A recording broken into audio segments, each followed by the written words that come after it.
They were saying all manner of things in Pandai, and they were too sure that this is the judgment they were going to get.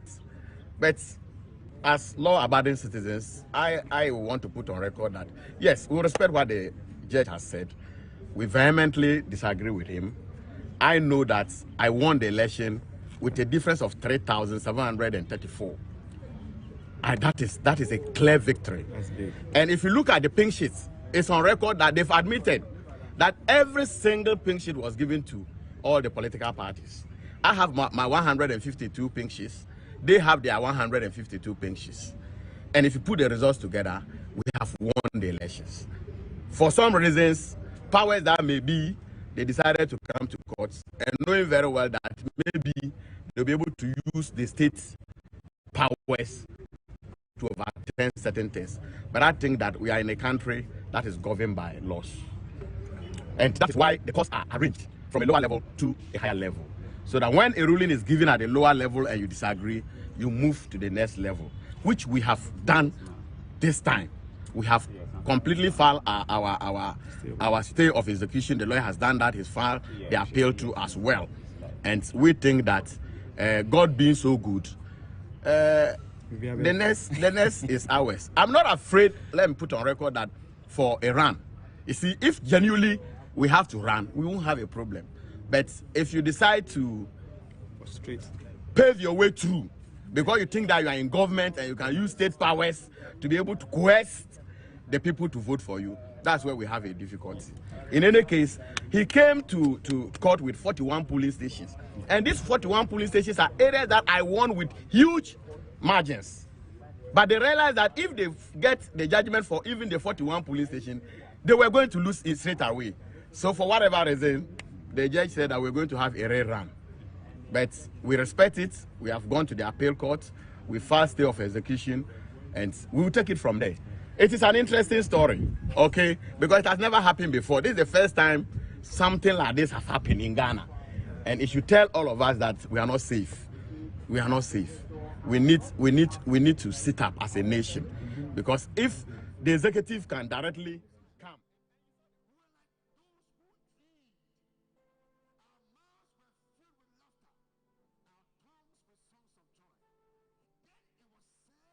Right, so they had Matthew Nyendam, who is currently the MP for the area, speaking quite confidently about the ruling from the judge this morning. Let's speak to Sofo Rashid Computer. He is the acting director of IT and elections for the NDC. And you know that right after the 2024 elections, he's been embarking on a recover all constituencies sort of campaign. And this is one of them. Good afternoon, sir. Thank you very much for your time here on Good Afternoon, Ghana. Good afternoon. Let me say good afternoon to your cherished viewers. Great. I am sure you must be excited today about the ruling from the court. Well, justice has been done to the good people of Pandai. Justice has been done, and justice is served properly. The people were denied their proper representation, but the wheel of justice grinds slowly, but definitely will come to an end. And clearly, the good people of Pandai have gotten proper judgment today, and they'll get a proper representation in the next 30 days. Of course, we will go for the by-election, and we are going to win the seat. Mm. As you have been following the case keenly and participating in it, what really were the issues that you had with the 2024 elections? Well, I'm told they have filed a stay of execution and then going for appeal. We are not bothered. Nothing will come out from it. I can assure you, nothing will come out from it. They themselves, they knew very well that this is how the judgment is going to be. Because if you follow through the court process, the cross-examination of the electoral officer who handled the election and the MPP themselves, clearly it was clear that they rigged the election. The election was a rigged one. Everybody was laughing in court because they themselves, they couldn't even produce the right documents that were used to declare the results. Like what? They didn't have. And so who will allow such a thing to stand? When crooked officers connive with MPP to rig election people mandate, no. So we are happy with the verdict. They are wasting their own time. Instead of them to go home and prepare and face us at the by-election, they are using antics. It won't help them. We just heard from Matthew Nyendam, who says that he is not perturbed about this ruling, even the places that were being challenged. The line is big faint. I can hardly hear you. Hello, sir. Can you hear me now? Okay. Great. I am saying that we just heard from Matthew Nyendam, and he says that he's not perturbed about the ruling. In fact, the places that you say that were rigged or there were some inconsistencies in there, he said that he won with huge margins in those particular areas. What do you have to say to that? These were rigged results. These were all rigged. He rigged all those areas. Rigged one, they are rigged results. That's why they cancelled the election. They were not proper elections. It was not properly collated. These were just rigged figures. They just concocted their own figures and put them out there and declared themselves winners. We are not going to be part and part of it. That's why it was nullified. The court saw through it. We presented enough evidence. Right. And they were dismissed. So he should be there daydreaming. He should face us at the by-election to see whether those areas he can win the figures he's talking about. Right. So in the next 30 days, as the ruling says, there should be everyone. What's going to be happening from your quarters to make sure that you win this convincingly? As I speak now, I'm still in Tamale. After I've attended the court proceedings, I'll be coming down to Accra for preparation. We have started preparing. In fact, we are not leaving any stone unturned. We want the good people of Pandai to get proper representation, and we will do just that. We are going to put all arsenals in to make sure that we take over the seat. Okay, definitely. When you come to Accra, we'll definitely have you in studio to have a conversation with you. Very well, I'm grateful. Thank you very much for speaking to us. So they had Sopho Rashid Computer, the acting director of IT and elections for the National Democratic Congress. After that ruling this morning, he says that, well, there's much that's said to be seen from the NDC, and they will definitely win this particular rerun that has been ordered. Now, let's listen to the petitioner and also the lawyer for the petitioner in this particular case, and that is Daniel Wakpao, the former MP for the area. He petitioned the court, and let's listen to his lawyer, also Nick Bakbo. The court, we are grateful to counsel who assisted. As I introduced them, myself, Counsel Musa Mohammed, we had Eugene Aweti, we had George Adagbaja, and among others. For us, our case before the court was very simple.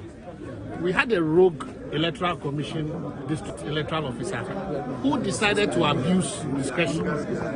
Now, what is important, and why this case is significant, is that at every district election collation center, there are certain rights that are preserved for the candidates. Now, when the polling station closes, you move to the district collation center, and that's the parliamentary collation center, and certain things can be done there, including asking for a recount of even the polling station. Now, when you say that there are disturbances at the collation center, the law is clear that you either adjourn it to the next day or you can adjourn it even for a week. But you don't relocate the district or redesignate the collation center without notice to the participating candidates. And then you, when you are brought to court, decide that you are going to support one side against the other, making allegations that the petitioner was involved in busing hooligans to the place to come and destroy property, and also to engage in acts which were inconsistent to the election laws. When the district election officer was put in the box, he could not even point even his own videos, to show that indeed the petitioner had done any of those things. So clearly, our point was very simple. The failure to notify the petitioner of the relocation and redesignation of the collation center meant that clearly there was no way he could have participated in the collation and to be able to exercise his rights, which included serious irregularities which we brought to the court. So in the fairness of the entire thing, including the ample evidence that there was complete destruction of the biometric verification system and all that, the only alternative will be to rerun the election. And so we are very happy that the court has ordered that within 30 days, the election should be rerun. The power and the sovereignty lies with the people. It is for them to decide who their MP is. And you cannot be a beneficiary of such an incident and call yourself an MP. That is out of the question. So the alleged MP, who has now been clearly exposed as not being the MP elect, was a beneficiary of a rigged system by the district election officer. And I will appeal to the petitioner and the NDC election committee to ensure that that district election officer does not return back to that position, because he can cause mayhem in this country if he's allowed to do so.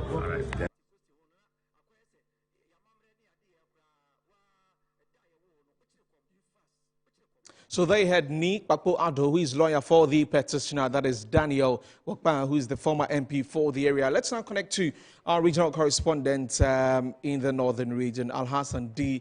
Baba, for more details on this. D. Baba, good afternoon. Thank you very much for joining us. You are in court today.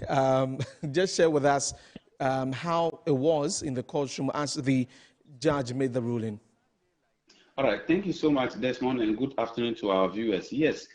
We all gathered at the commercial court of the Tamale High Court today just to witness the ruling of the Kandai's petition, the NDC's Kandai petition.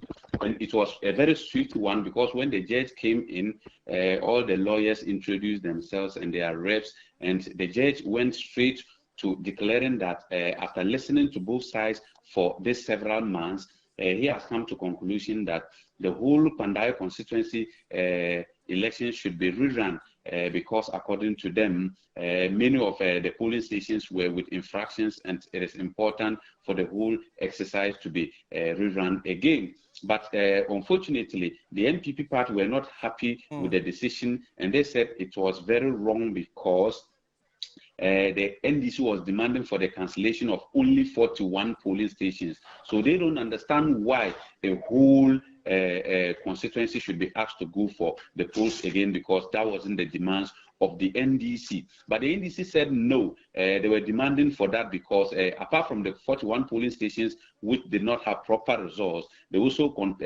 contested how the results were collated and declared. And for that matter, the judge was within his right to declare that the whole constituency should go for polls again. So the MPP quickly asked their lawyer to file an appeal and file injunct executing the ruling of the High Court judge, which was properly filed, and they even served the thing to the notice to the NDC candidate. And according to our information, he threw it away because when he was served at the court, he said he was not interested in that. So the NPP, according to their regional chairman, the communications director, and including the MP, if I may say the former MP or the MP, said they were ready to go through every means to ensure that the right thing is done, because according to them, what the judge did was totally wrong, and even though they respect the judgment,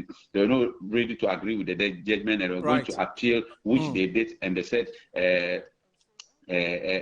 what the High Court, the commercial High Court did was very wrong. And according to the judge, he was asking that the election should be rerun within 13 days. But after the appeal was filed, it has been scheduled for 17th of January. So I believe if the appeal should go through, it means the elections will not come within the 13 days of which the judge, the commercial court judge, asked the EC to do.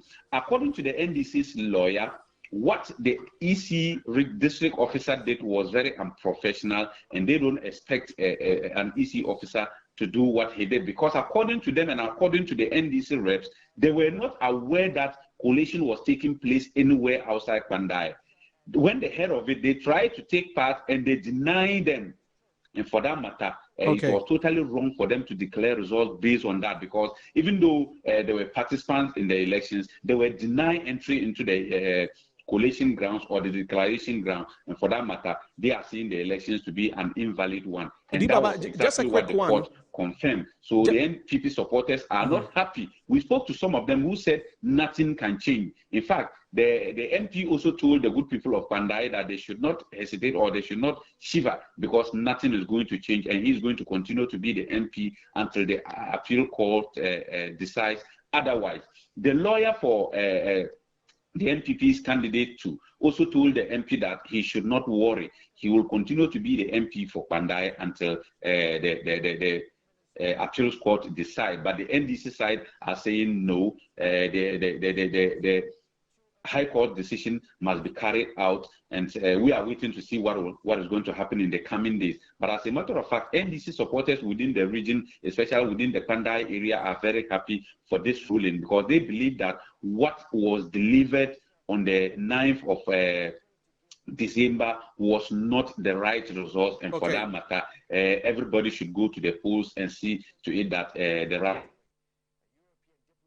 All right, Alhassan D. Baba is to meet the NDC MPP with their candidate anywhere they are going to ensure that the right thing is done. All right, the funny thing is both sides are saying that they are going to ensure that the right thing is done. So we are waiting to see what the right thing is in the coming days. Okay, thank you very much for the updates. Alhassan D. Baba is a Northern Regional correspondent who gave us this particular story from the region, from the Tamale Commercial High Court today, the ruling from the judge about the 2024 parliamentary election. Let me just let you in that the election of 2024, in that particular election, the NPP's Matthew Nyenda, who is currently the MP for the area, secured 27,947 votes, representing 53.47%.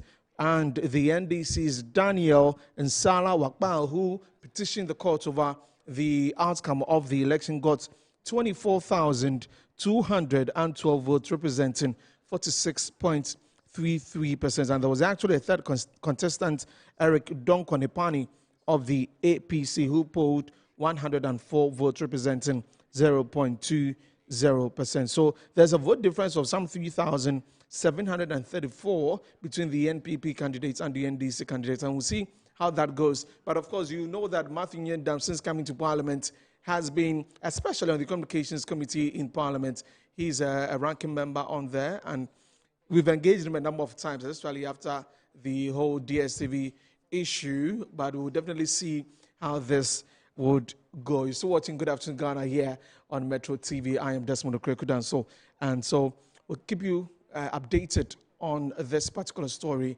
from Pandai. Let's now get back to our earlier story about CTAG. I mentioned that CTAG has announced a nationwide strike, an indefinite one, saying that there are certain things that the government has failed to do, and key amongst them is the National Labour Commission's arbitral award that was issued on the 2nd of May 2023, and they say that the government has failed to fully implement this particular award from the NLC, among several other issues. And so, after the National Executive meeting, they have decided to embark on the strike, which started today. Let's speak to the Secretary for CTAG, Fidelis Kamayi, and he's joined us via Zoom. Okay, so we'll try and connect with Fidelis in a bit, but we're taking a break. When we come back, we talk to him right on Good Afternoon Ghana. Stay with us.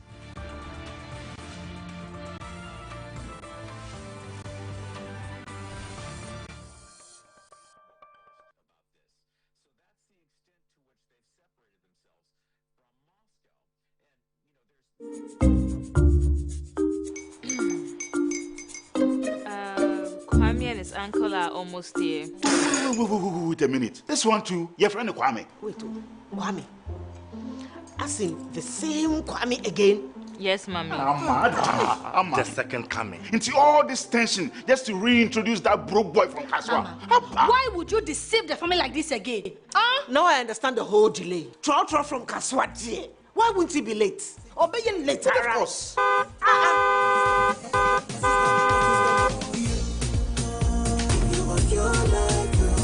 Star 712 hash, star 712 hash.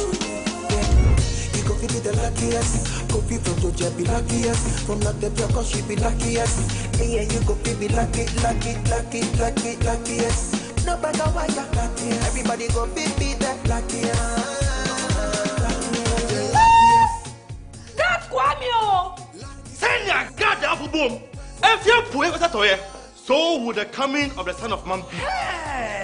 Is that his car? Ha! Even now, your shadow the way designer. I use my own mouth to reject him. Oh, this is my mouth. Look at that. Kwame, my son. Now, tell me the truth. How did this all happen? Oh, mommy, simple direction. Mr. Goodluck no check me well. Yeah, man. Easy cry. Or dial star 712 hash. The devil is a liar. He picked his ticket and entered his lucky 5-digit number. I'm a baby. Oh, how romantic. And he followed the prompt. Yes. And then boom. Confirmation test. One quick, pick 5 numbers for me, okay? I'm feeling like 7. Dial star 712 hash. Choose your ticket. Enter your lucky number. Follow the prompt. And let destiny handle the You see how they love you now? Yo, do you have family permission? Before December, may release a motivational album. Patapa, my super.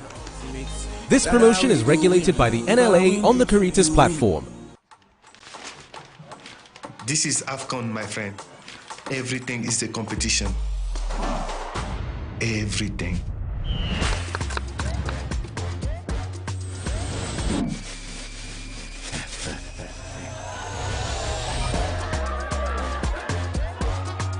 Join our family for AFCON Morocco 2025 from 21 December to 18 January. Available on DSTV and GoTV. Dear Santa, all I want this holiday is special family time. Whenever you come around family, you can find love. To go on an adventure. Tickets to every game. Some giggles. And a puppy. Let's go!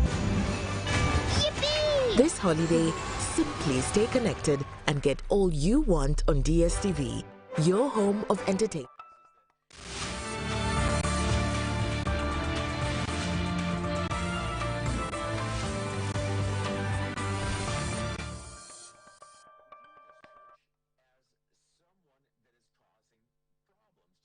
Welcome back from the break. You're still watching Good Afternoon Ghana here on Metro Television. I am Desmond Okreku as well. Live on Facebook at Metro TV Ghana, and also we are on DSTV channel 277. You can listen to us live on 94.1 FM. We're talking about the Colleges of Education Teachers Association of Ghana and a strike action that they have effected. And it's beginning today, the 24th of November. And join us on Zoom now is the Secretary for the Association, Fidelis Kamai. Good afternoon, sir. Thank you very much for joining us here on Good Afternoon Ghana.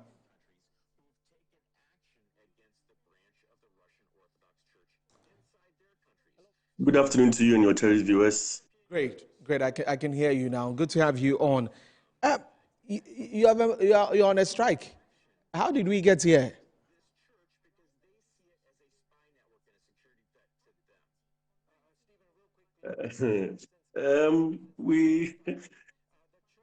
If you ask me, on 2nd May 2023, National Labour Commission gave an award to CTAG.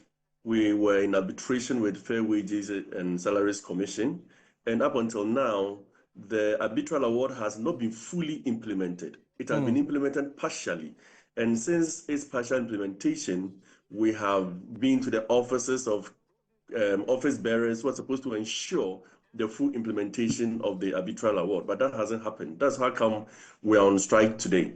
And this is from 2023.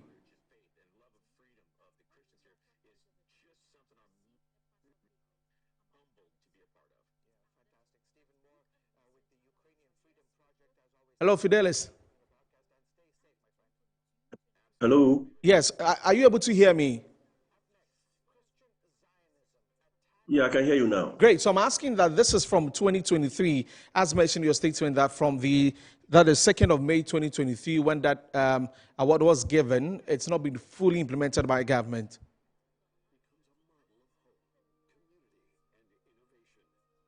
Okay. I think we're having some connection issues with our guest on Zoom. That is Fidelis.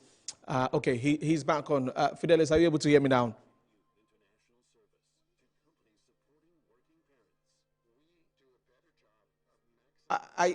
I'm not able to hear you speak. I can hear you clearly. Great, great. This is better. I can hear you now. So I'm saying that this is from the 2nd of May, 2023.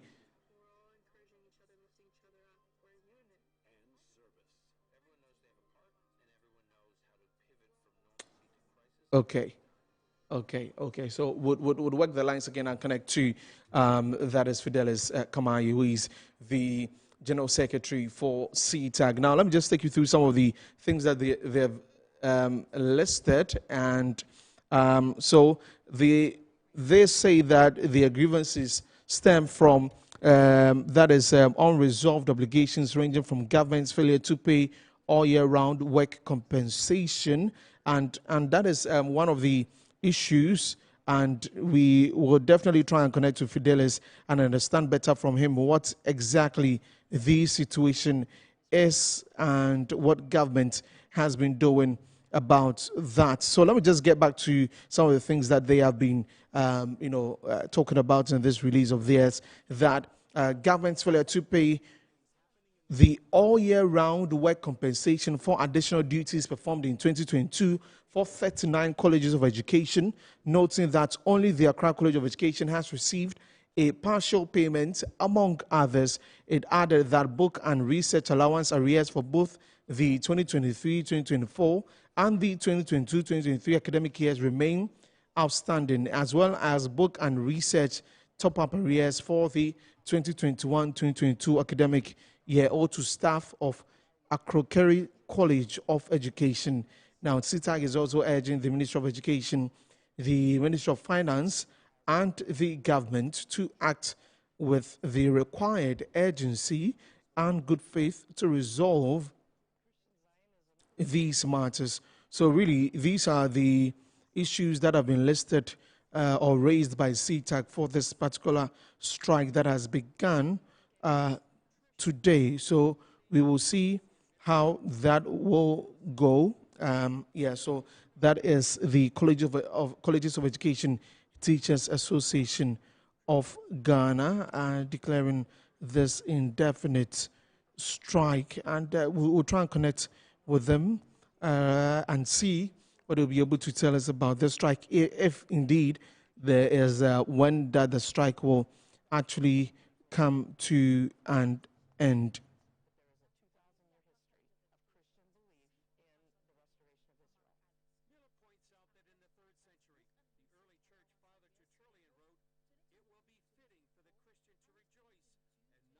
Okay, so we're going to try again, and speak to him on phone now. Let's see if we can get him on and speak to him regarding this particular issue. And then later coming up on the show, we're going to be talking about some personal development. Very, very important conversation here on the show. Let me remind you that we're live on Facebook at Metro TV Ghana, DSTV channel 277. Let's get back onto the Zoom and see if we can have Fidelis speak to us. Hello, Fidelis. Can you hear me now?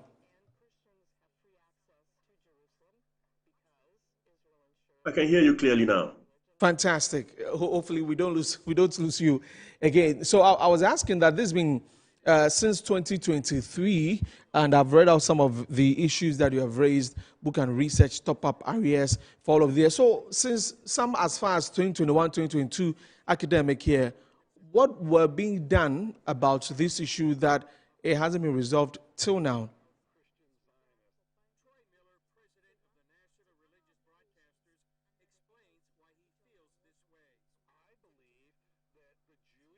Okay, thank you so much. So as you are rightly saying, a lot has been done in terms of follow-up from our quarters. We have visited the ministries, the agencies, our regulator, to have some of these things resolved. I must say that we've made some headway, though, especially with regards to the migration, because the migration was done this year, January 2025. But the outstanding ones are the ones we just read. So it is not 2021-2022, but rather 2022-2023 academic year. So we have not sat down. We have gone on strike a number of times over most of these issues. But what you have realized is that whenever we call a strike or we declare a strike, They will call us, then implement either half or partially one or two of them. Then we'll call it off. Then with the hope that it will be fully implemented. But as time goes by, you see that they sit down, I don't know whether to say unconcerned, but not being fully implemented. So that is how come we are still where we are as of today. Right, so it means that this time, until you get everything that is due you, you're not calling off this strike?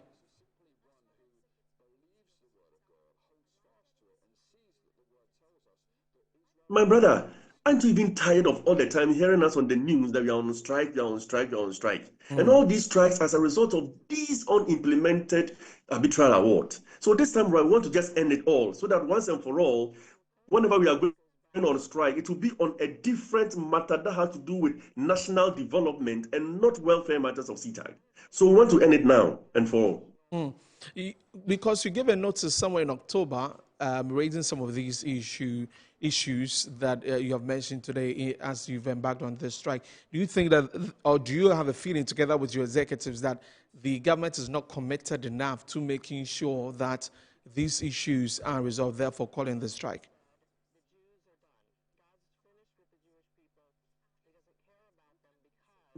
As an executive of the union, that is what I will say, because when the notice was given, National Labour Commission intervened, called us to a meeting on 5th of November. That is how come our earlier notice of 7th November that we're going to embark on strike, we did not embark on the strike.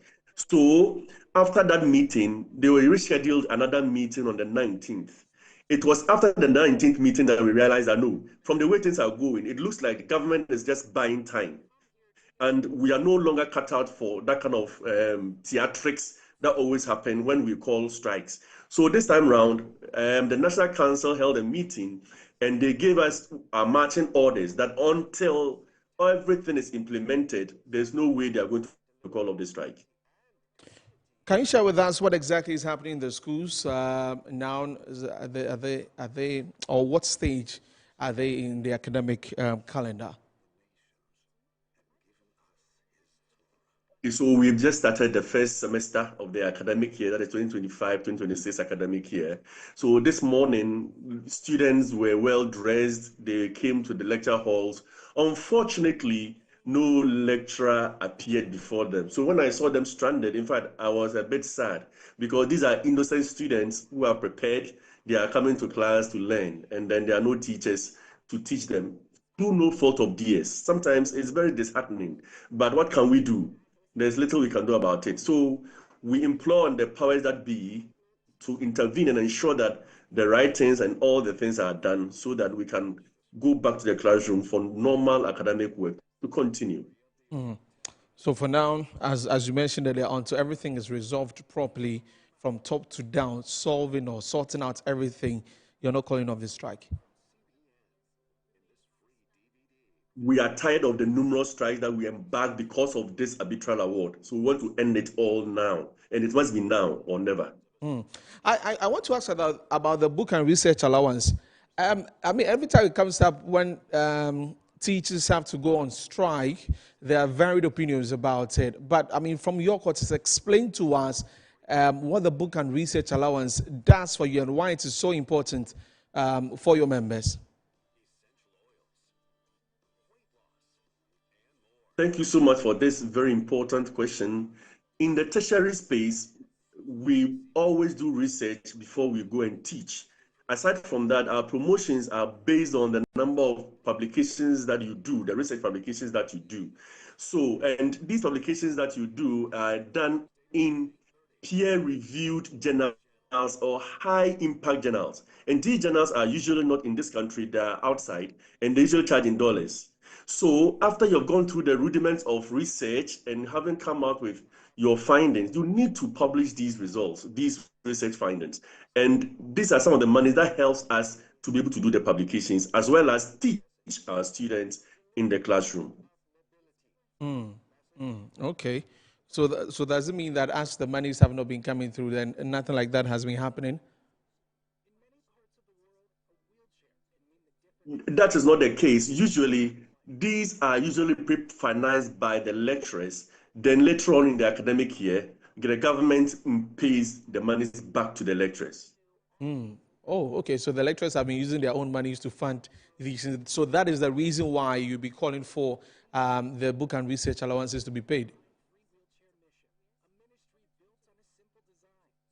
Exactly so, my brother. May I know how much, I mean, if you can go into the details, how much that is for each teacher?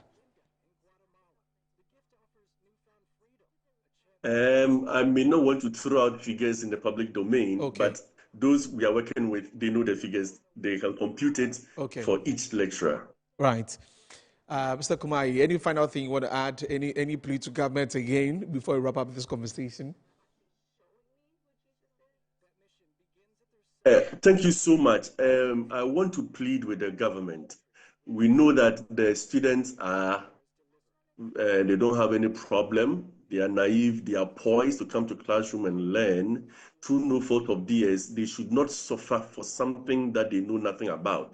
So we are pleading with the government that within the shortest possible time, let them do the needful so that we can call this industrial action off. We are never happy whenever we are on strike, but sometimes the circumstances compel us to embark on this particular journey. So we are pleading with them. They should do the needful and we'll go back to the classroom to teach. Right. Thank you very much for your time here on Good Afternoon Ghana. I heard from Fidelis Kamai, General Secretary for the Colleges of Education Teachers Association of Ghana, who have embarked on a strike. They're saying that they're tired of all the promises that the government, the Ministry of Finance, the Ministry of Education comes up with, and not to fully solve the issue. So for now, they've embarked on this strike and they are waiting for a full action to be taken from government to solve these issues. So they heard from Fidelis. We're going to take a break. When we come back, we have another conversation coming up on the show. Before I wrap up, stay with us.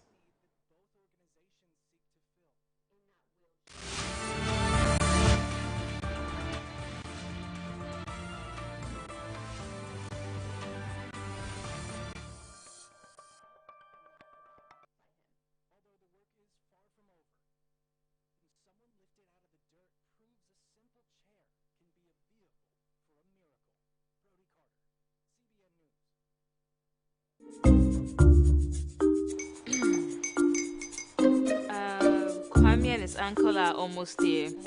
Wait a minute. This one too, your friend Kwame. Wait, Kwame. As in the same Kwame again? Yes, Mommy. I'm the second coming. Into all this tension, just to reintroduce that broke boy from Kaswa. Why would you deceive the family like this again? Now I understand the whole delay. Troll from Kaswa. Why wouldn't he be late? Or be late, of course.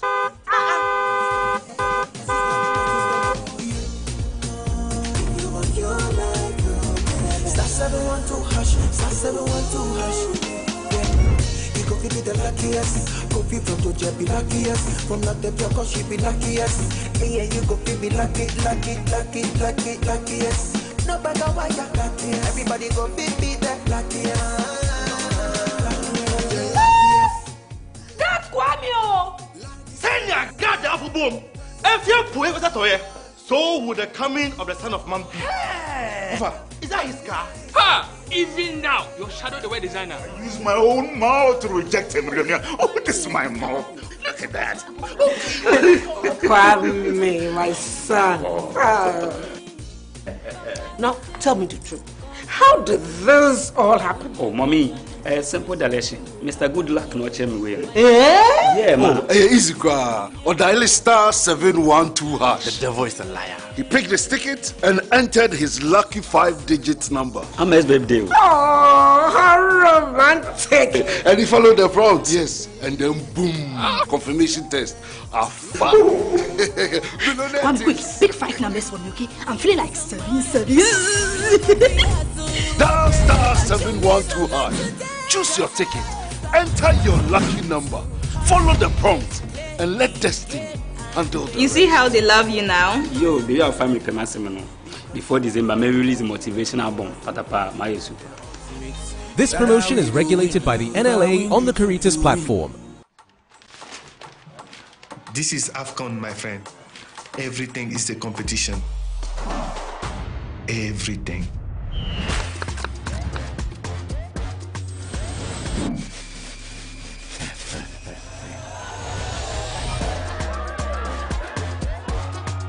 Join our family for AFCON Morocco 2025 from 21 December to 18 January.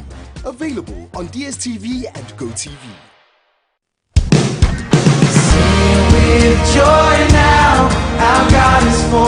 If God is for us, who can be against us? Come join us, count our blessings, for the Lord has been good. It's the Just Born Zoom Lion Annual Thanksgiving Service 2025, brought to you in collaboration with PRWC Trasaco, E-Church of the Church of Pentecost, and the Central Mosque. It's a moment of reflection and gratitude to God, with our fathers of the faith such as Apostle Dr. Dela Kwampa, Bishop Emeritus Jemsa, Reverend Eastwood Anaba, and the host, Elder Dr. Joseph Senwe Japan. This is coming off on the 8th to 12th December 2025 across all designated centers nationwide, starting at 6 a.m. each morning. You can participate via our online platforms at Zoom Lion Limited and Jospon Group on Facebook and YouTube. Media partners, Metro TV, Pence Media Center, Original TV and Original FM. Don't be left out.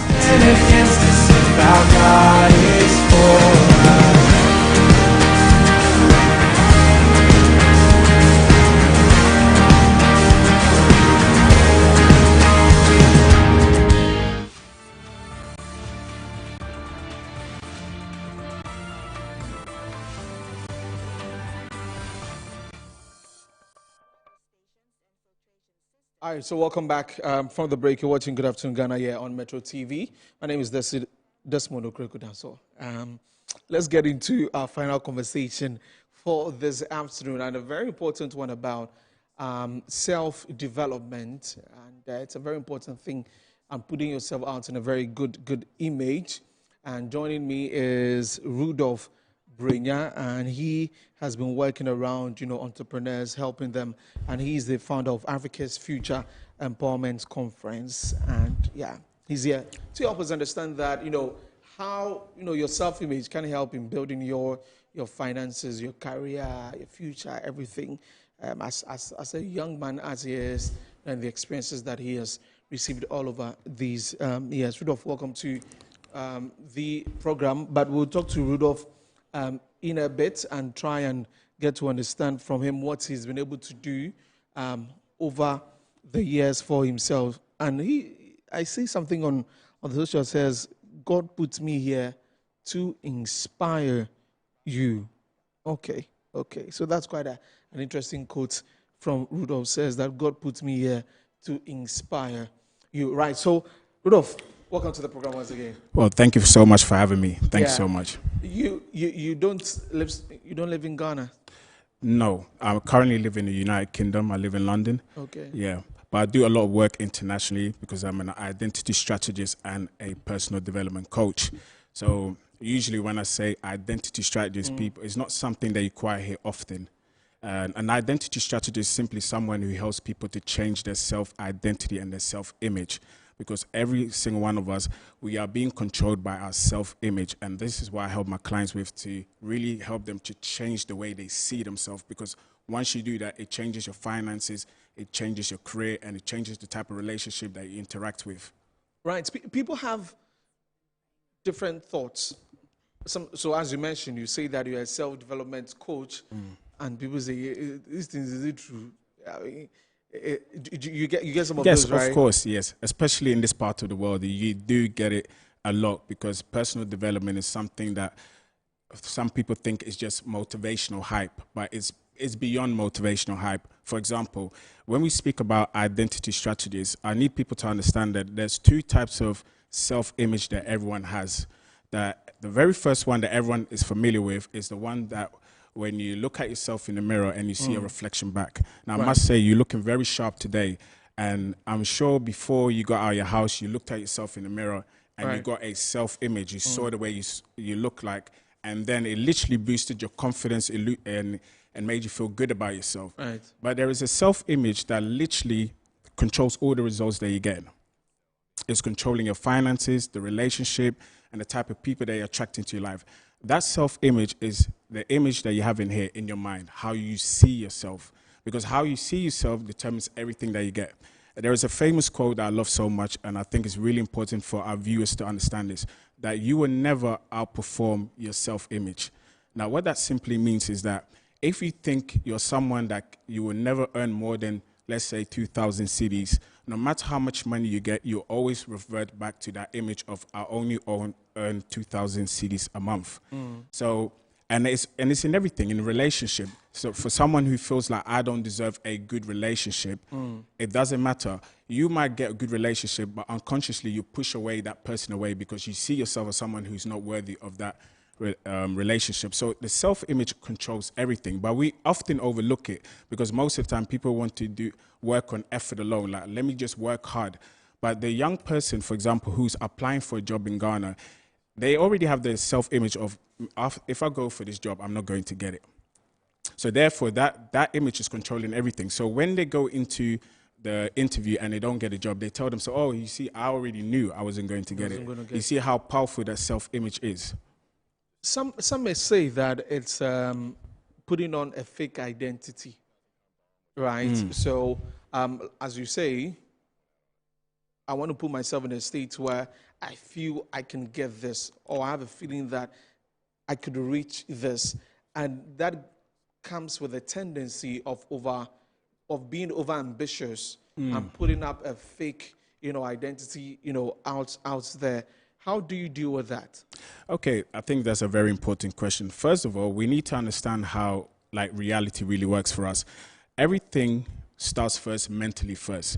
So when you can capture yourself mentally first, it will show up physically. You see, when people say that I'm faking it, I'm being too ambitious, they don't understand how reality really works. If you understand how it works, in fact, let me give you an amazing quote given to us by Vincent van Gogh, a Dutch painter. He said, well, I dream my painting, then I paint my dream. That's a very interesting statement. In other words, what he's saying is that he sees his painting inside of his mind first, and then he's able to abstract it into reality. So the same thing for you. If you're an ambitious individual, a Ghanaian watching me right now, you're thinking, I want to be successful, you have to first have it inside your mentality first. Tell yourself, this is who I am, and I know if I believe this is going to show up. It is not motivational woohoo, it's just how life really works. Everything starts mentally first. This beautiful studio was once an idea in someone's mind, and they believed in it, and it became a reality for them. And I'm sure, I don't know your background, but perhaps you had an idea that you want to be a journalist, you want to be a presenter. Right. You had to believe it. Even perhaps you had friends that told you, well, I don't think this is going to be possible for you, but you believed it in your mind, and then you made a possibility. So it's not faking it. It's not faking it. This is how reality really works. Everything starts mentally first. You have to capture it mentally first. So for the individual that think, I can never make that type of money, if you believe you will never make that money, you will never make that money. Absolutely, you won't make that money. Okay, and so I'm going to put this into context, right? Looking at the Ghanaian youth, because of course the youth make up the numbers in the country, and a lot of people on social media, on the various platforms, do talk about, this is Ghana, this is how it's going to be forever, this is Africa, this is it. We cannot compare ourselves to other youth from other countries who have certain things in place for them. So there's some sort of limitation already on ourselves, in our minds, that, this is Ghana. It's always going to be like that. How do we crawl ourselves out of it? If you say that, the Ghanaian is timid, we've not been built to be able to express ourselves, to be able to ask questions, valid questions, or to question, authority, even in the right way. So putting out that image of, okay, it's fine, I'm timid, and we'll say Fabanyame. That's what we do say. But what would you say about that to the Ghanaian youth? I think it all boils down against to the way we see ourselves. There was something really famous, perhaps you've heard that before. They said, if all the richest people in the world was to equally split the money to give it to every single person, they say in less than 3 years or so, all the money will return back to them. Now the question is, why is this? Why would all the money, if they've split the money equally to all of us, why is everything returning back to them? That is because the way they see themselves as someone who can handle money. For example, this is why people who win the lottery often go broke. Why? Because they have not picture themselves with that type of money. So the point I'm making is that for the African youth that say to themselves, well, this is Africa, this is Ghana, it's always going to be like this. If we don't start changing our mentality, if we don't start changing our approach, what's going to happen in the next 20 years, the same people who are complaining are going to be the leaders. The person listening to me right now that's 20 years old, in the next 20 years, you're going to be 40 years old. Perhaps you'll be in a leadership position. So if you don't start changing your self-image from this very moment, you are going to, in fact, what you're going to do is you're going to cause the same problem that you're complaining about. So now another 20-year-old is going to look up to you now as a 40-year-old, like, well, the leaders are not looking after us.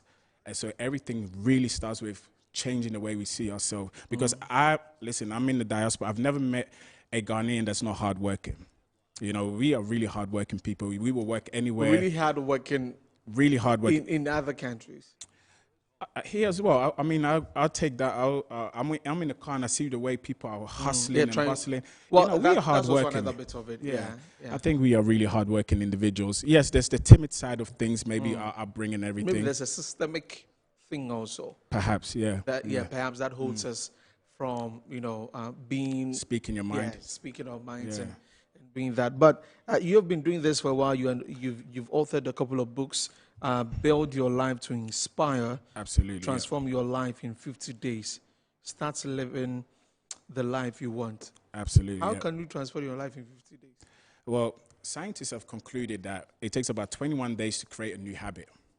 If you want to change any habit, it takes 21 days. Now, if I was to double that, that's literally 42 days, and I give you an extra week. You can't tell me that you can't transform your life in 50 days.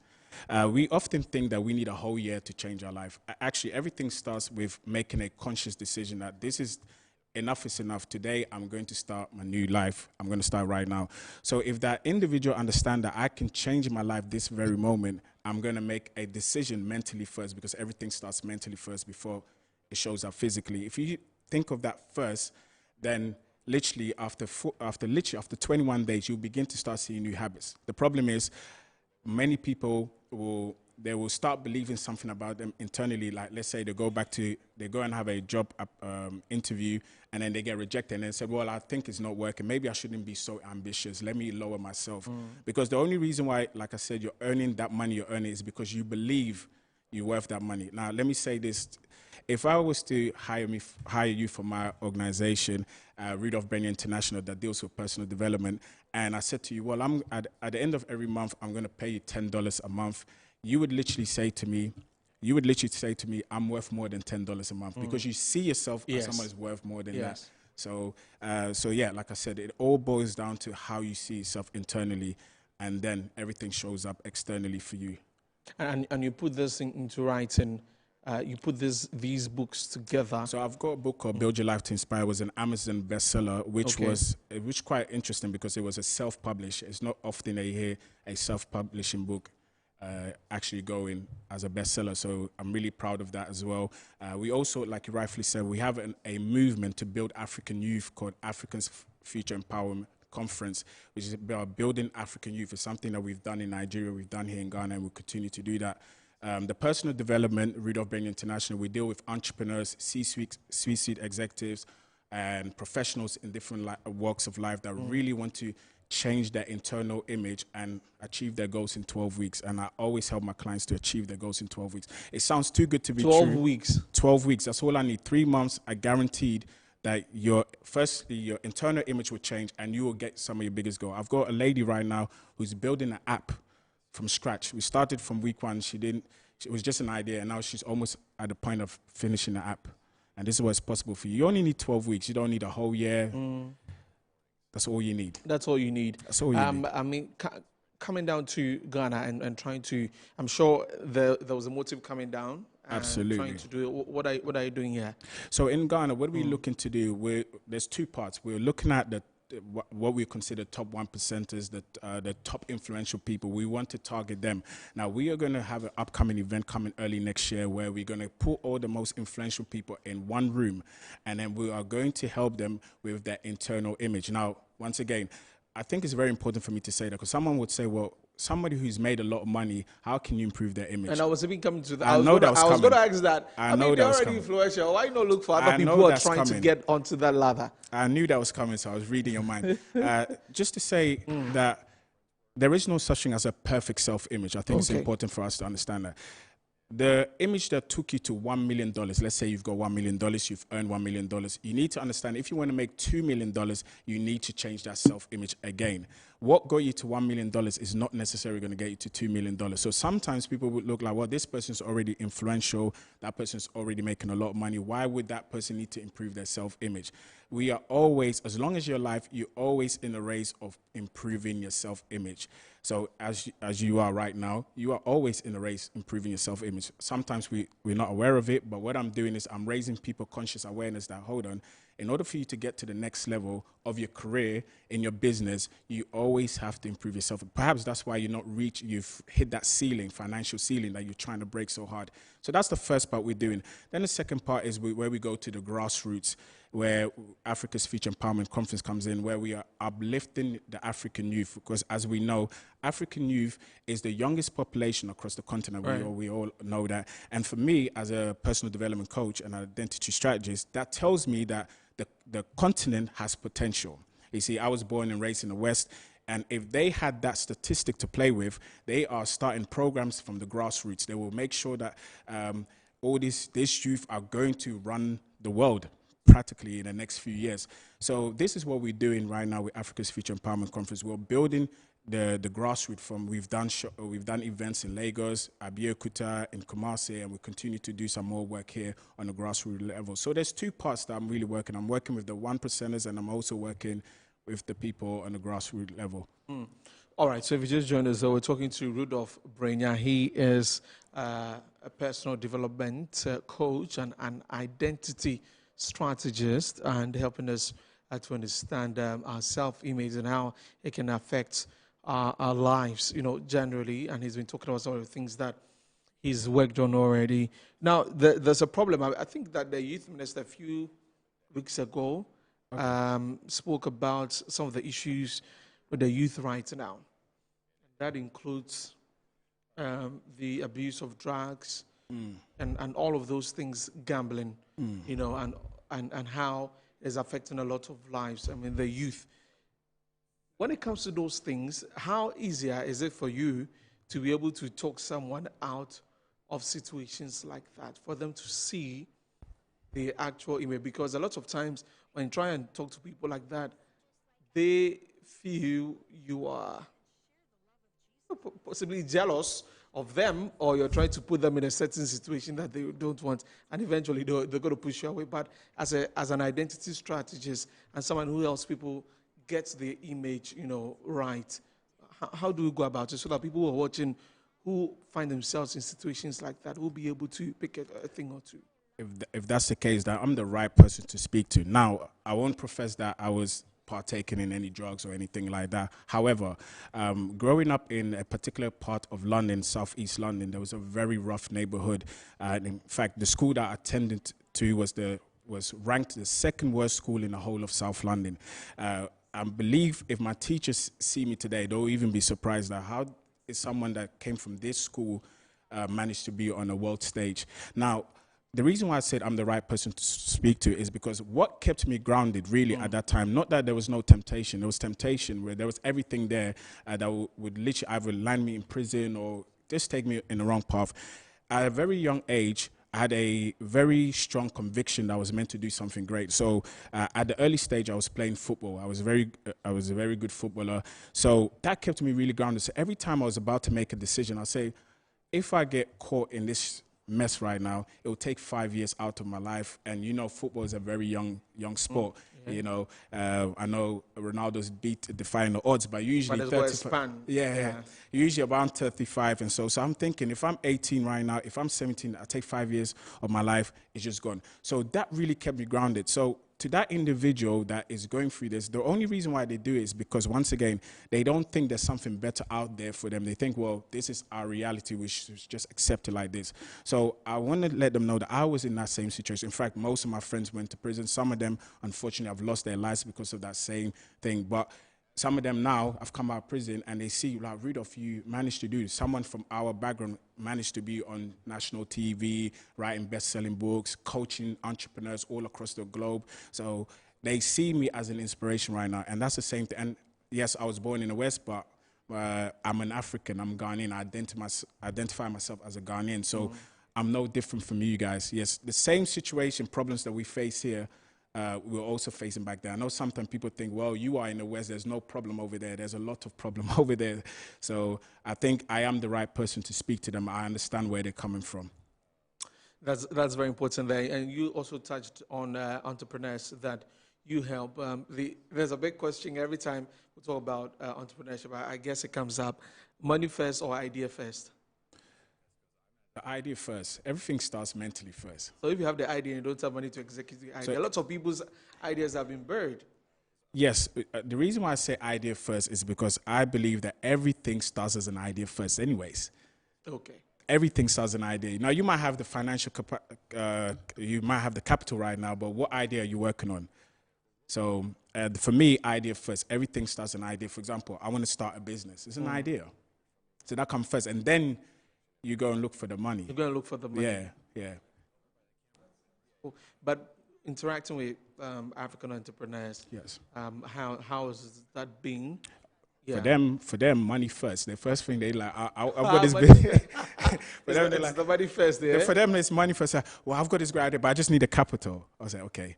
So sometimes people think the problem is they just need the capital, but they don't even have a very strong idea, like a strong structure of what they want to do. Sometimes people are just fascinated with the fact that, oh, just give me, I don't know, 10 million CDs or something. They just want the money, but they haven't really thought about what exactly are they going to put the money into in terms of the idea, so it become a fruition for them. So for me, definitely, I think speaking to the young entrepreneurs here, they're full of ideas, but it's always a money problem. Like, I don't have the money. But I do believe if you have an idea and you stick by it and you go and seek help, I think people will come out there to help you out. I do believe that. I strongly do believe that. Right, so wrapping up on this, any final thing you want to touch? How do people reach you? Yeah, so I'm across all social platforms. Name is Rudolph Brenya, and you can find me on there. You must be very busy, so I'm sure we'll get to you. Yes, indeed. Yes, I am indeed. I do a lot of coaching, one-to-one sessions with my clients and stuff like that, so I'm really busy. But I do also do live streaming as well, where I go a little bit deeper into teachings on self-image and how reality works and how we can maximize our time here on earth as well. Like you rightfully said, God put me here to inspire you, and that's why I live by it, so yeah. Rudolph, thank you very much for joining us. Yeah. Thank you so much for having me. Thank you. Great. So you heard from Rudolph Brenya, and he is an identity strategist and a personal development coach, speaking to us about our self-image. I'm sure you picked one or two things from this conversation. Right, so many thanks for watching the show. Of course, we'll be keeping tabs on the CTAG strike and also the development from Mandai, where the Tamale High Court has ruled that there should be a rerun of the 2024 parliamentary election in 30 days. We'll see how that goes. Many thanks for joining us. My name is Desmond Okreko-Dance. We're back at 7 p.m. with News Night. Do enjoy the rest of our programs. Bye-bye.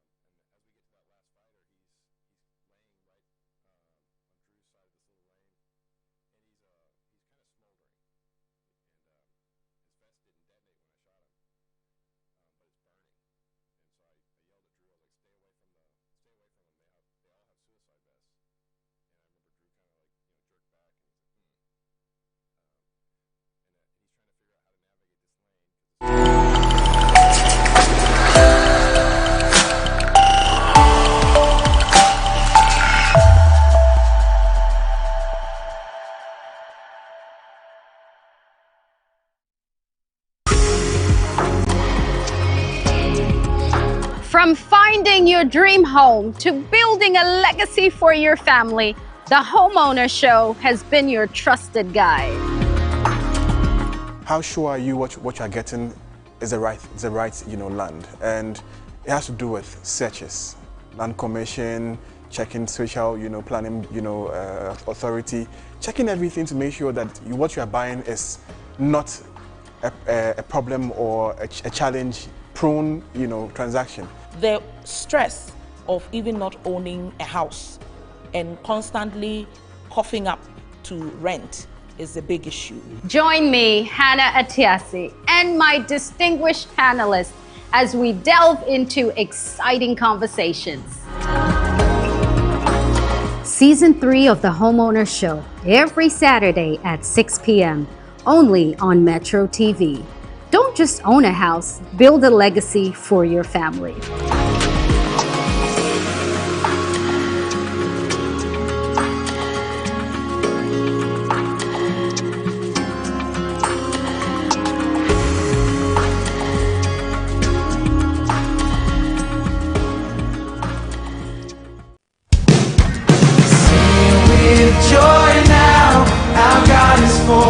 If God is for us, who can be against us? Come join us, count our blessings, for the Lord has been good. It's the Just Born Zoom Lion Annual Thanksgiving Service 2025, brought to you in collaboration with PRWC Trasaco, E-Church of the Church of Pentecost, and the Central Mosque. It's a moment of reflection and gratitude to God, with our fathers of the faith, such as Apostle Dr. Dela Kwampa, Bishop Emeritus Jemsa, Reverend Eastwood Anaba, and the host, Elder Dr. Joseph Sianwe Japan. This is coming off on the 8th to 12th December 2025 across all designated centers nationwide, starting at 6 a.m. each morning. You can participate via our online platforms at Zoom Lion Limited and Jospon Group on Facebook and YouTube. Media partners, Metro TV, Pent Media Center, Original TV and Original FM. Don't be left out.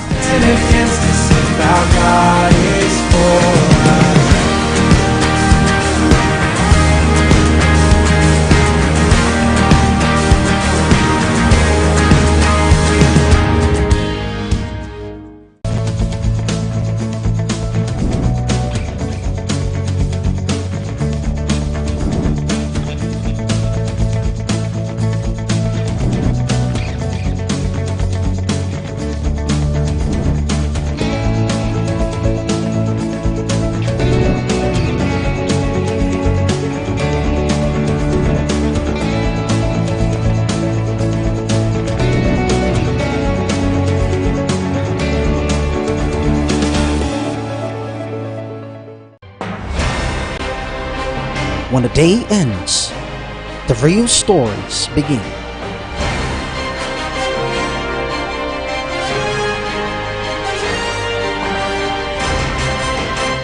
Michael Addo. Updates with lawyers for former Finance Minister Ken Ofori-Atta. Efua Ando. Sandra Ofosu. Ikuya Ababio. Dominic Ansapra. We're bringing you the latest in the world of business. Sharp, precise, compelling, unmissable, uncompromising. News Night, tonight at 7 p.m. only on Metro TV.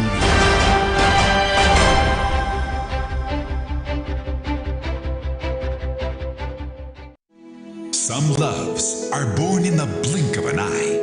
I've been madly in love with her since the first time I saw her. Then let's get married today. I'll be the happiest woman in the world by your side. And they kill your soul in a flash. Televisa presents You Are the One. Angela dreams of keeping her promise to be a great doctor and help her people. To Alvaro, ambition is stronger than his dream. And this greed will lead him to commit the worst betrayal to the woman he loves. I will have a husband no matter what. Samantha, will you please marry me? Turning all her dreams into painful disappointments and dangerous consequences. I've been waiting for you to answer my calls, Alvaro. I haven't heard anything from you. I've sent you so many messages, but you've never responded. Have you left the bus station? I just want to pay my debt and get out of here. Her photographs are going to sell fast, and she will be our gold mine. Our clients will love those. Are you looking for a boyfriend? Are you all right?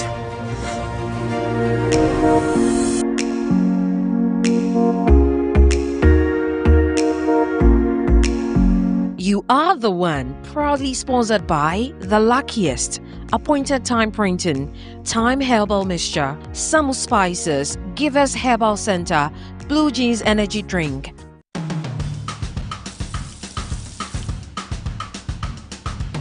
Welcome to Cook Africa. Straight to the Ashanti region. Hey, well, I'm talking about boys. You go back there today. Even a few days ago, you were trending. You and this curriculum government. We'll get there. Ginger, the ball knuckle. Or the amount spices, the amount salt. We bet my a chance. Or the amount of money. Money they call. There be in Kosiache board. Welcome, go cake. So my grandma took care of me. Okay. So she actually taught me how to do this. Anyway, you there, I go there. Hey.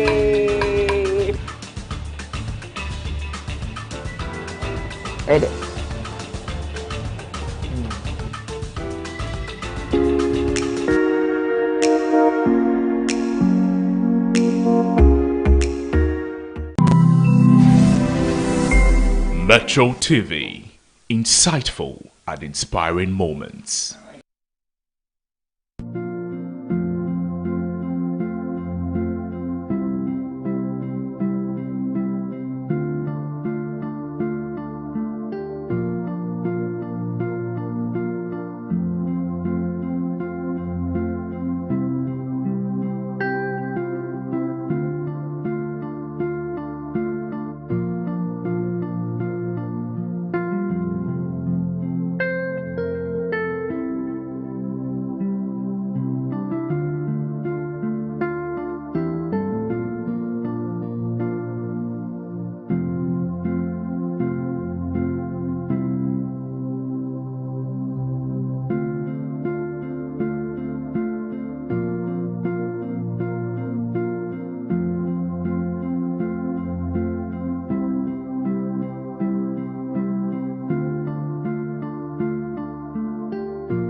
Hello? Miss Zaina? Is my daughter there? Where is she? Look, listen, I was coming to the school to pick her up and then my car broke down. So I had to leave the car with the mechanic.